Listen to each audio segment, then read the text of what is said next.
Alcune volte, altre forse c'è un Veneto che è in grave difficoltà in questo momento, ma come tutta l'Italia direi addirittura, in cui la parte politica spesso in certi ruoli di potere, e in questo caso appunto la magistratura indagherà e farà il suo corso, e quindi vogliamo sì essere garantisti, anche se forse oltre che aspettare il primo grado, insomma chiaramente una sospensione per il sindaco o addirittura un passo indietro per non mettere nessuna ombra, come è stato detto prima, potrebbe essere un'opportunità. È chiaro che è un Veneto che ha subito l'onta nel 2014 del Mose, quindi è un Veneto che in questo momento soffre particolarmente nel vedere ancora indagati persone che fanno parte, sindaci o addirittura, come è il caso anche di Verona, addirittura l'arresto e la condanna a 5 anni di Giacino, il vice sindaco appunto e assessore alle infrastrutture. È chiaro che è un Veneto che ha subito l'onta di Galan. Voi sapete perfettamente che Galan, tra l'altro,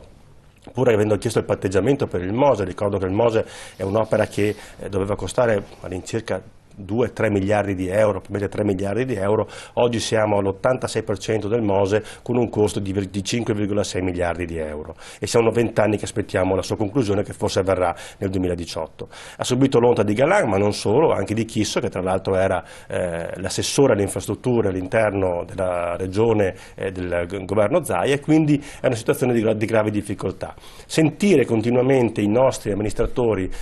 inseriti all'interno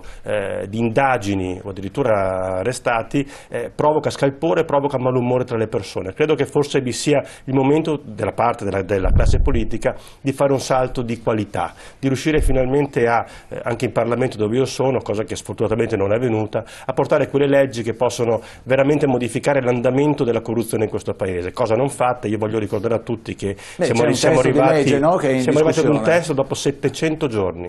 Dal deposito che aveva fatto Grasso con le nostre modifiche all'interno sono passati 700 giorni perché arrivassimo ad un testo, tra l'altro spogliato delle sue parti più importanti, e siamo arrivati a un testo base che sfortunatamente è ancora acqua di rose, è leggermente migliorativo della situazione attuale, ma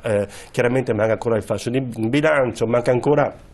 tutta quell'operazione per i colletti bianchi, come abbiamo visto per i vari Incalza, Perotti e altri ancora, sono forse veramente il nucleo forte dove bisogna andare ad agire. Professor Caro.